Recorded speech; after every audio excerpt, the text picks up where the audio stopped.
Made in India, made in India.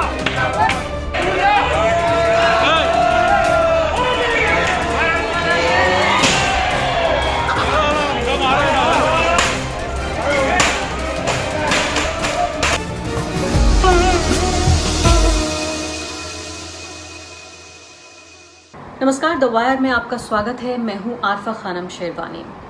Bharat चीन सीमा पर लद्दाख में भारतीय फौजियों पर हुए हमले और 20 के करीब भारतीय सैनिकों की मौत की खबर के बाद अब कई दिन से लगातार ये विश्लेषण चल रहा है कि आखिर भारत का जो एक राष्ट्रीय प्रतिक्रिया है, जो नेशनल रिस्पॉन्स है, वो क्या होना चाहिए। आखिर चीन के इस बेहद बर्बर, बेहद ब्रूटल हमले का जवाब किस तरह से दिया जाए, क्योंकि पिछले लगातार 6 साल में इसको लेकर जो विदेश नीति के जानकार हैं और जिस तरह से हमने देखा दोनों देशों के बीच, चीन और भारत के बीच संबंध बेहतर देखे गए। लेकिन क्या ये माना जाए कि नरेंद्र मोदी सरकार के लिए भी ये वही लम्हा है, ये वही मोमेंट है जो नेहरू के लिए बार बार कहा गया, जवाहरलाल नेहरू के लिए, कि पीठ के पीछे जो है वो छुरा घोंप दिया चीन ने। क्या वही ये 1962 का लम्हा देखा जा रहा है नरेंद्र मोदी सरकार के कार्यकाल में? कई लोग, कई जो विश्लेषक हैं जो भारतीय विदेश नीति को, भारतीय रक्षा नीति को बहुत नज़दीक से देखते हैं, वो इस बारे में बात कर रहे हैं। लेकिन एक और जो रिस्पॉन्स जो सुनाई दे रहा है, दिखाई दे रहा है, वो है बॉयकॉट का, कि बहिष्कार किया जाए जो चीनी प्रोडक्ट्स हैं उनका, जो चीनी सामान आपके मेरे सबके घरों में, हमारे फ़ोन, हमारे कंप्यूटर्स, हमारे टेलीविज़न, रेफ्रिजरेटर, दवाइयाँ और न जाने क्या क्या। शायद मेरे और आपके लिए ये लगभग असंभव है ये देखना कि हमारे आसपास जो चीज़ें हैं जो हम इस्तेमाल करते हैं, वो उनमें कौन कौन सी चीज़ें ऐसी हैं जो चीन के ज़रिए नहीं बनाई गई हैं। तो क्या ऐसे में जो ये बॉयकॉट के जो ये कॉल्स हैं, जो ये मांग आ रही है हर तरफ से, न सिर्फ कि गैर सरकारी स्तर बल्कि सरकारी स्तर पर भी भारत ने ये फैसला भारत ले रहा है कि 300 जो चीनी प्रोडक्ट्स हैं उन पर इंपोर्ट ड्यूटी बढ़ाएगा भारत, और लगातार इसको लेकर मांग बढ़ रही है। तो क्या ये एक सही तरीका होगा? क्या हम इतने आत्मनिर्भर हैं? अगर सरकारी भाषा में इसका इस्तेमाल किया जाए, जो आत्मनिर्भर बनाने की बार बार बात हो रही थी कि हम चीन का पूरे तरीके से बहिष्कार कर सकते हैं, और क्या ये भारत के लिए, भारतीय अर्थव्यवस्था के लिए, खासकर ऐसे वक्त में ये सही कदम है जबकि हम कोरोना वायरस के बाद के दिनों में जो लॉकडाउन लगा हुआ है, उसके बाद भारतीय अर्थव्यवस्था पूरी तरीके से चरमरा रही है। ऐसे में जो उद्योग हैं, छोटे बड़े उद्योग हैं, उनके लिए कितना खतरनाक हो सकता है ये पूरी जो बॉयकॉट कॉल है। ये बेहद समझने की ज़रूरत है कि एक जो आहत हुई हुई राष्ट्रीय भावनाएं हैं जिनको ठीक तरीके से समझा जा सकता है, उसके भावनाओं के परे, जिसे प्रैग्मेटिज्म कहा जाता है, यानी कि जो व्यवहारिक पहलू है इस बात का, उसको किस तरह से देखा जाए सरकारी और गैर सरकारी दोनों स्तर पर। क्योंकि हम ये देख रहे हैं कि सरकार किसी भी तरीके से इस बात को स्वीकार करने के लिए तैयार नहीं है कि इस पूरी स्थिति को समझने में उससे भूल हुई है।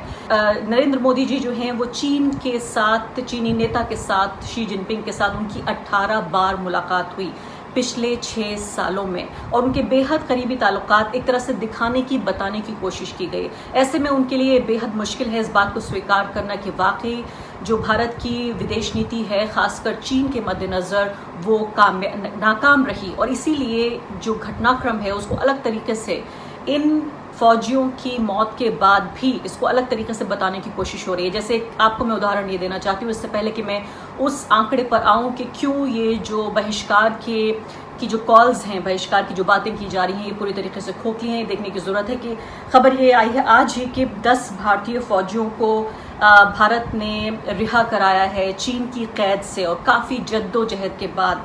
लेकिन भारत सरकार का ये जो एक आधिकारिक स्टैंड रहा, द हिंदू ने भी ये रिपोर्ट छापी है, उसके बाद इंडियन एक्सप्रेस ने भी ये रिपोर्ट छापी है, वो ये रहा कि कोई भी हमारा फौजी मिसिंग इन एक्शन नहीं है, यानी कोई भी गायब नहीं है, हमारा फौजी लड़ते हुए गायब नहीं हुआ है, चीन की कैद में नहीं है। तो ऐसे में आज के रोज़ भी इस तरह से लगातार खबरों को छिपाया जाना या पारदर्शिता नहीं बढ़ता जाना एक तरह से बताता है कि सरकार अपनी भूल को स्वीकार नहीं कर पा रही है, और इसीलिए शायद एक नेशनल रिस्पांस जो है वो हम तैयार नहीं कर पा रहे हैं। तो फिलहाल 2020 में जो भारतीय अर्थव्यवस्था है उसके कई महत्वपूर्ण सेक्टर्स ऐसे हैं जो कि काफ़ी हद तक चीन पर निर्भर हैं।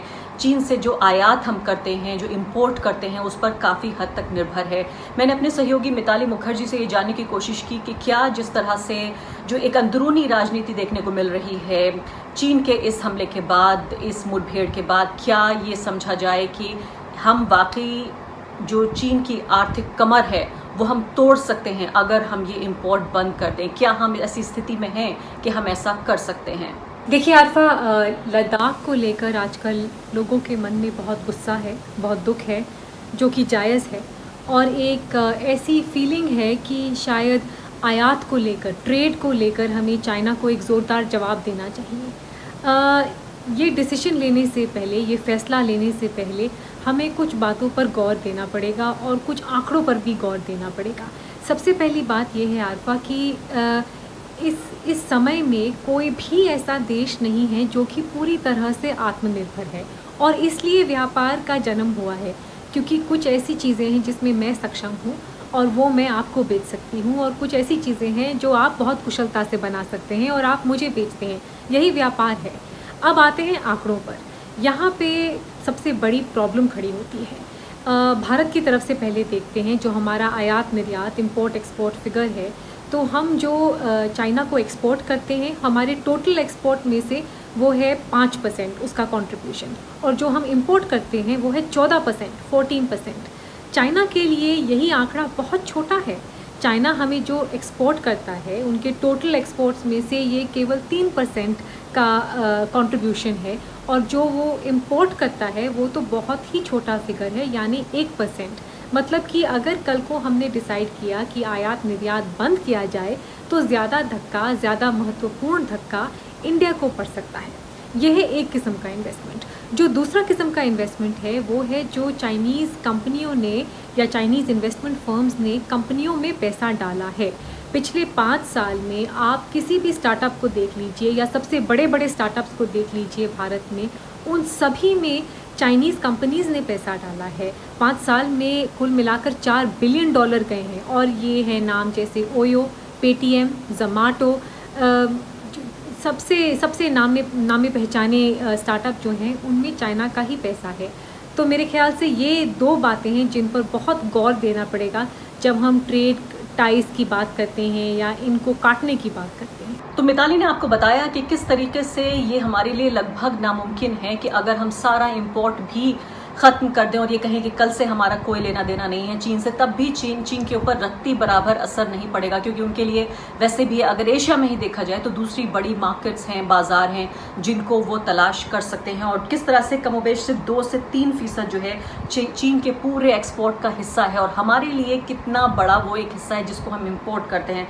इसके अलावा मैं देखने की कोशिश कर रही थी, अगर आप एक मामूली रिसर्च भी करने की कोशिश करें तो आपको पता चलता है कि 2017-18 में 60% जो इंडिया का इंपोर्ट है, खासकर इलेक्ट्रिकल और इलेक्ट्रॉनिक इक्विपमेंट्स का, वो चीन के जरिए पूरा किया गया।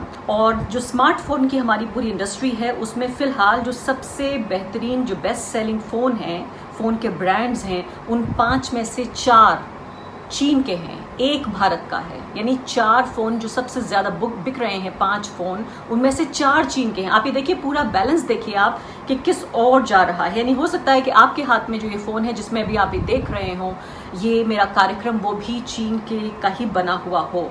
तो इन चारों ब्रांड का जो कंबाइंड अगर देखा जाए तो ये करीब 60% जो भारत की जो स्मार्टफोन की मार्केट है उस पर पूरे तरीके से कब्जा है। 30% इस आर्टिकल के मुताबिक जो वायर में ही छपा है चीनी गुड्स का कि कितने हम आत्मनिर्भर हो सकते हैं, 30% जो है वो इंडिया की जो ऑटोमोबाइल कंपोनेंट्स हैं वो चाइना बनाता है। 90% जो खिलौने हैं, जो टॉय मार्केट है, उसका 90% बाजार चीन ने कब्जा किया हुआ है। 90%। आप सोच लिए इस बात को कि टॉय मार्केट का 90% जो है वो चाइनीज़ प्रोडक्ट्स है। और इसी तरह से जो बाइसिकल मार्केट है उसका जो इम्पोर्ट है 50%।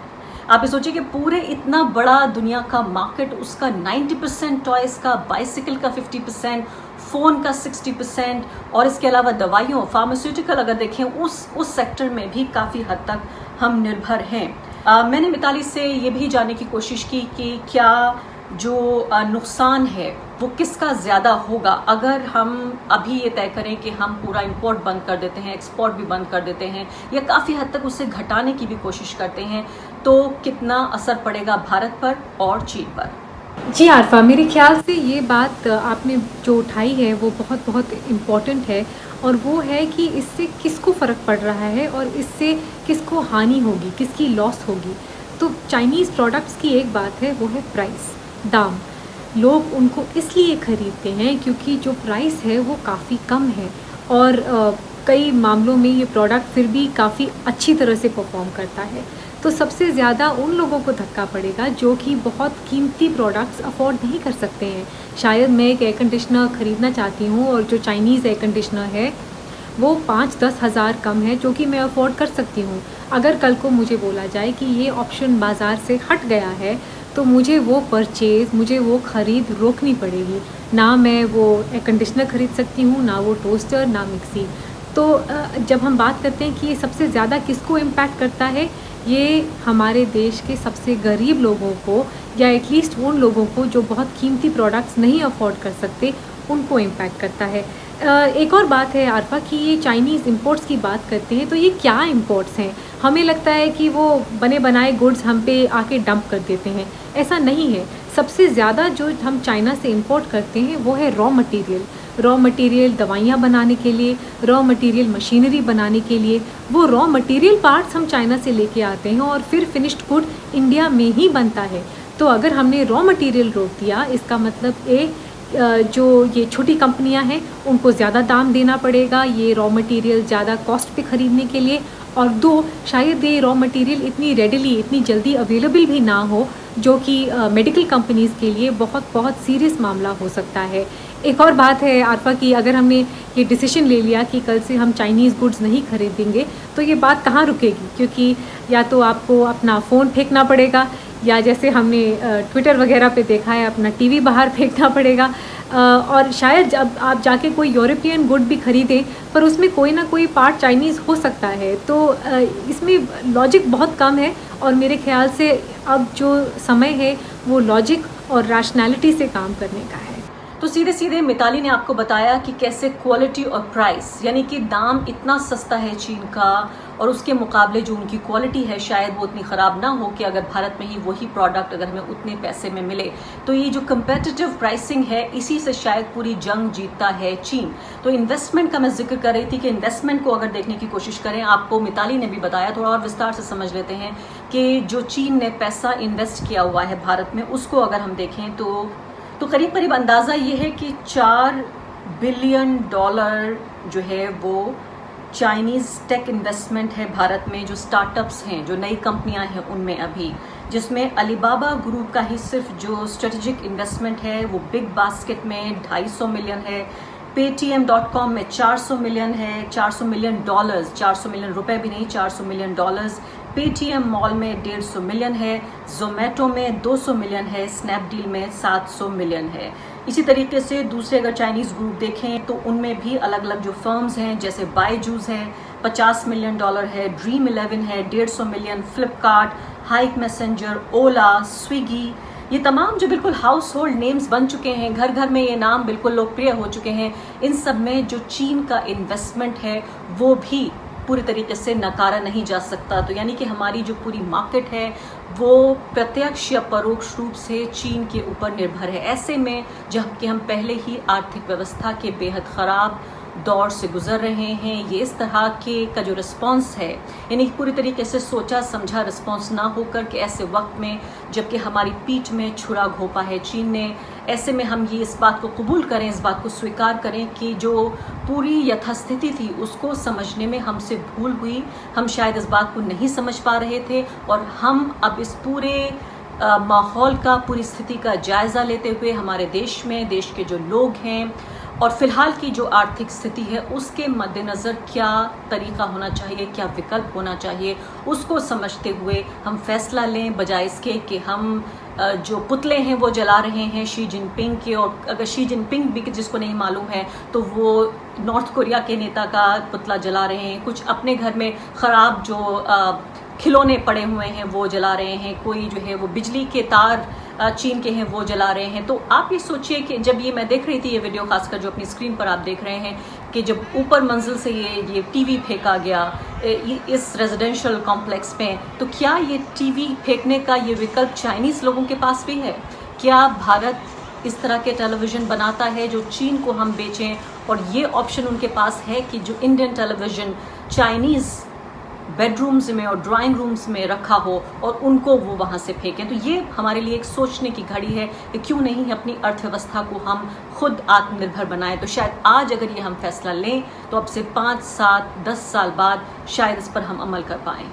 द वायर के और वीडियोस देखने के लिए सब्सक्राइब करें और बेल आइकन पर क्लिक करें। स्वतंत्र पत्रकारिता की आर्थिक मदद करने के लिए डिस्क्रिप्शन में दिए गए लिंक पर जाएं और अपनी राशि चुनें।